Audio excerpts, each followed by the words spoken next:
3, 2, 1, 0. All engine running. Liftoff. We have a liftoff. Hey everybody, and welcome back to Mission Control for another feature-focused video. In this video, we're going to talk about triggers.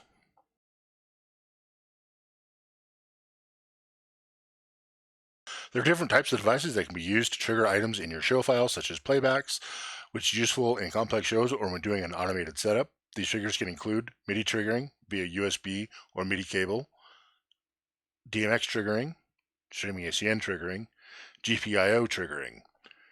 When setting up a trigger type, this can be done in the triggers window under the system mode. To do this, hold down the Avo button and press disk and select triggers on the soft keys. Audio triggering will be covered in a separate video.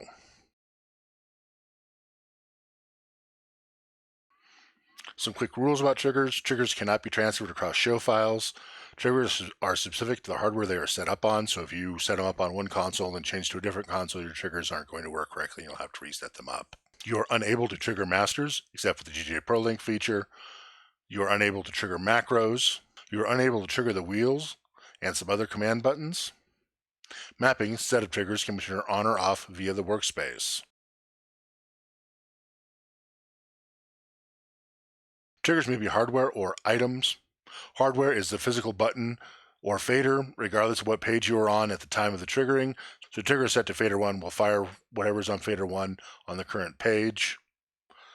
Item. The item is the item actually recorded in that location.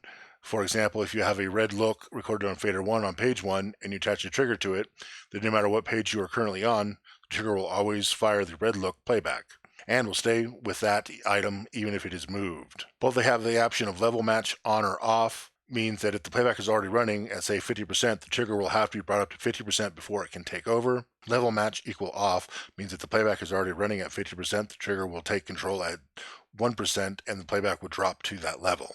Hardware triggers have no actions.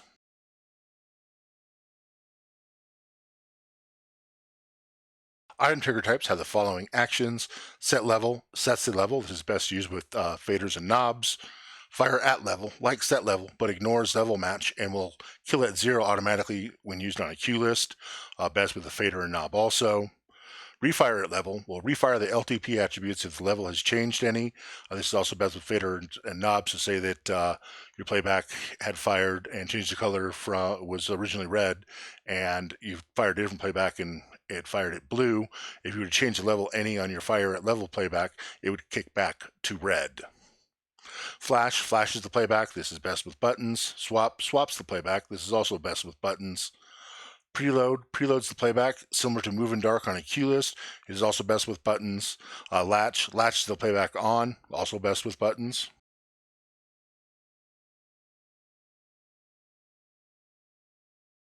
If the item is a cue list, you also have the following actions that are best used with a button/key: go, stop, connect, review live cue, cut next cue to live, snap back, go back, next cue minus, next cue plus. So let's talk about MIDI triggers to start with. MIDI may be used as a source for triggers. As a version 12, MIDI can either be USB or through the MIDI port of the console. MIDI triggering is only available on the T2 and higher. It is not available on the T1 or the Tight 1/editor key combination. You may manually set the MIDI channel, command value, the note, min and max levels, or use the learn function. You may need to set up your MIDI controller with the manufacturer's software to get the desired results. So let's see that in action.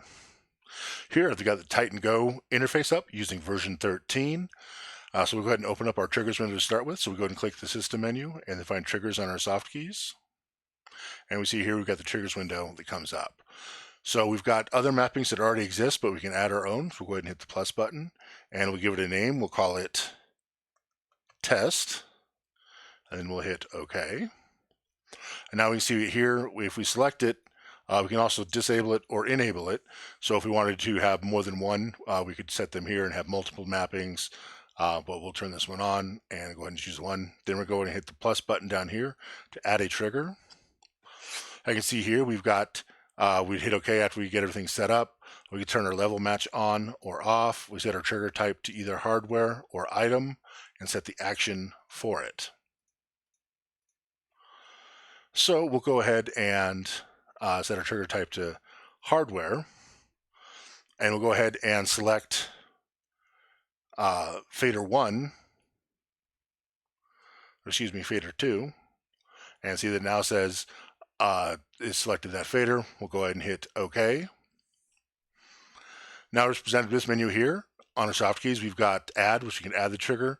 Our trigger type, we can change between MIDI, streaming ACN, audio, DMX, GPIO, and MIDI. MIDI is what we're going to do first. We can turn our learn on or off.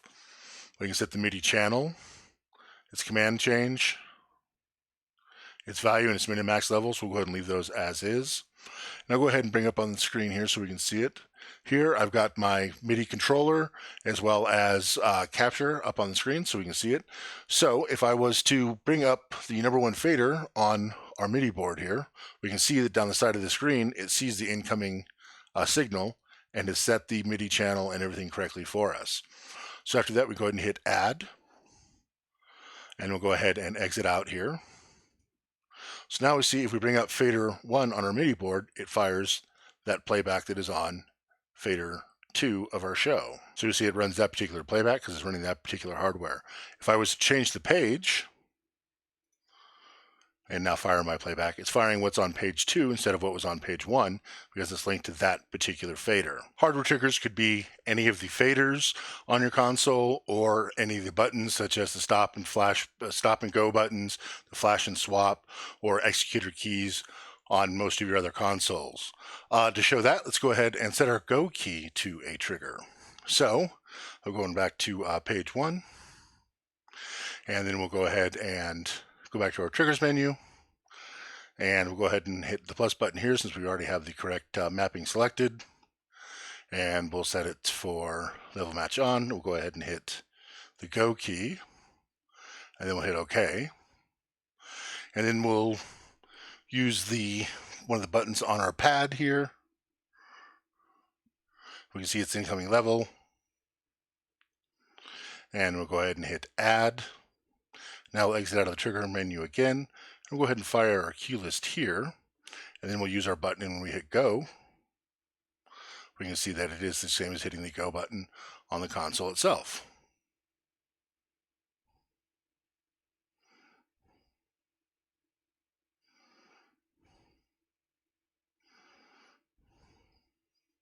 And we'll go ahead and release that for now. So that's using hardware triggers, or just an overview of it. We can also use items, so let's go ahead and explore that. So if we go back to our system menu and triggering, and we go ahead and hit our plus button here to add a new trigger, we'll set our trigger type to item. And an item could be a playback on any of your faders or in the Playback's workspace. We'll go ahead and show one with a fader to start with. So if we were to select, we'll select this one, and we'll leave it our action as set level for this one. And we'll go ahead and hit OK. And then we'll choose one of our faders and hit add. And we'll go ahead and exit out. So now we'll see if we fire this fader, our playback fades up and down. If we change pages, it still fires the original playback because we're doing item and not hardware. If we were to move this playback, so we hit move, select it, and we'll put it randomly right here. And then bring up our fader. We can see that it still fires it even though I have moved it. They can also be used with the Playback's workspace. So if we open up our triggers menu again, we can go ahead and plus for a new trigger, and we'll set our action to fire at level just to show how that works. So we'll go ahead and select this one, and then we'll hit OK. And we'll put that on this fader here, and we'll hit add. Now before we go into showing it, let's go ahead and do a refire at level on this one and hit OK. And we'll put that on this fader, and we'll hit add. Then we'll go ahead and exit out of our menu, So now we'll see that if we fire our fader here, we can see that that playback fires. If we fire this playback, our playback fires. Now, if I fire this one, we can see that it changed our stuff. But if we just bump this one, since it was refire at level, we can see that it refires that playback like we had brought it all the way down and brought it back in. So that's where you can use refire at level. Let's go ahead and show with a cue list that you can set other actions if your item is a cue list that you're triggering. So we'll go ahead and release our connect playback here. And then we're going to go ahead and go to the system menu again, and then triggers. And I've got a few cue lists up here. So we do is we'll go ahead and plus trigger. And we'll set our type to item. Actually, we'll set our type to item. We'll go ahead and select this cue list. And let's change our action to go. And then we'll hit OK. And we'll set it to be this key down here. And we'll go ahead and add that. And then we'll exit on out. So we'll see that even if we have this playback launched and connected to here, and we hit go, it's not connected to this particular playback. If we fire this one, you see it changes connection, but we'll go ahead and reconnect it to this cue list. If we hit the go button here, we can see that our cue list 22 is advancing through its cues, even though this one is still connected to our go button down here. So that's how way you could have two cue lists being able to fire with separate go buttons at the same time.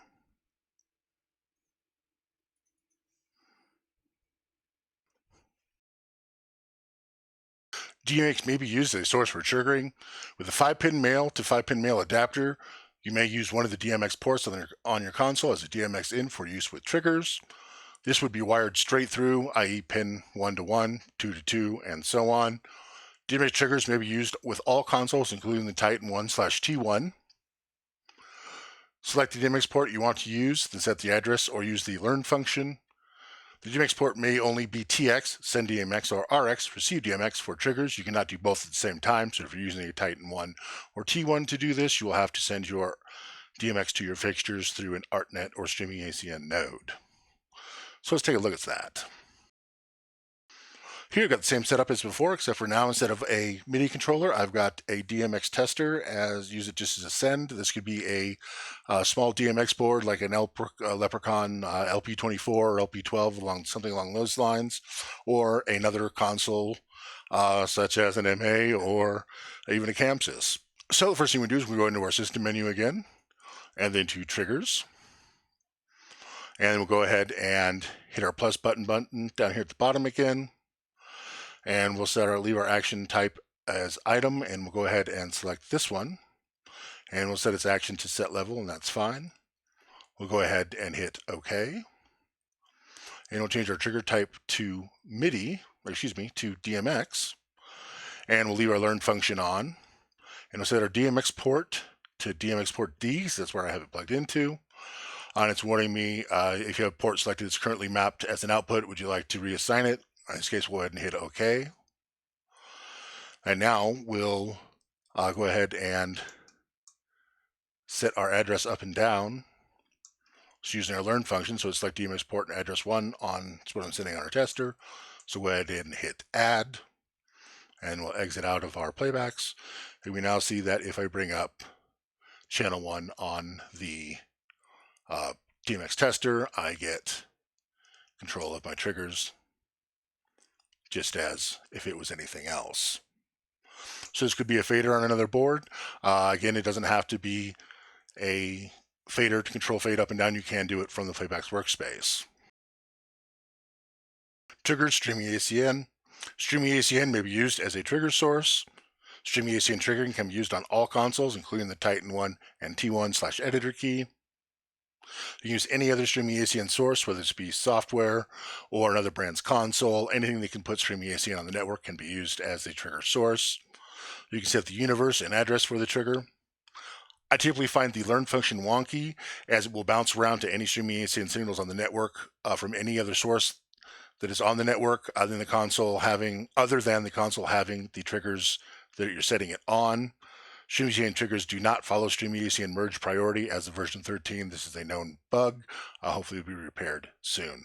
So let's see some of that in action. So we see here now I've got my DMX tester set up again. This time I've unplugged the DMX and plugged in a network cable and set it up to be on Streaming ACN Universe 25. So we can go ahead and set that. So on our consoles, go to the system and the triggers menu again. And then we'll go ahead and hit the plus button down here to add a new trigger. And we'll leave it at its item and set level. And we'll go ahead and select this playback. And we'll go ahead and hit OK. We'll set our trigger type to Streaming ACN. I have the learn function on, but since I don't have any extra traffic on here, we'll go ahead and use it today. So if I was to bring up the level on this, where you see it changes universe to 5 and address 1, because that is what I have set up here. We'll go ahead and hit add. Now if we hit exit, we can see that if we bring the fader up on this, it fades in the playback. And if we bring the level back down, it fades back out. Our last trigger type is triggers GPIO. GPIO, which stands for General Purpose Input Output, can be used as a trigger source. GPIO is available on the Tiger Touch 2, the Arena, and the Sapphire Touch only. GPIO works through the 1/4-inch jack on the back of the console. GPIO is a contract trigger, meaning you connect the pins together through a switch and the trigger fires. These can be used as a foot switch or button or with a fire panel. Say that you're in a fire protection district where they require the lights to stop doing show lighting. Whenever the fire alarm goes off, you can set this to trigger a playback with a very high priority and has blocked all the shapes and all that, and just puts everything to open white and kind of the, hey, it's time to get out of here light look. You can set the following on a GPIO trigger. The pin number, this is for future use, leave it at 1. Invert, to enable or disable this, this is used to set the contact for normally open or a normally closed switch type. So let's take a look at that real quick. Go ahead and just bring up version 13. I am unable to demonstrate a GPIO trigger as this is not a Tiger Touch 2, Arena, or Sapphire, but we can take a look at the menu. So we're going to press System and then Triggers. And we'll go ahead and hit our plus button here to add a new one. And we'll just select this one. And we'll hit OK. And set our trigger type to GPIO. We can see here we have our learn function, which could be on or off. Pin, we want to leave it 1. Again, that is for future expansion. And we can set our invert to enabled or disabled. And then once we had this all set correctly, we could just hit the add button. And we can see that it adds it to the list of triggers just as anything else. But again, we cannot use this because we do not have a GPIO source on this console. So that's triggers in version 13 of Titan.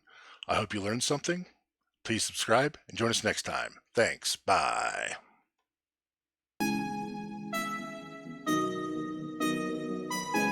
Wheel stop.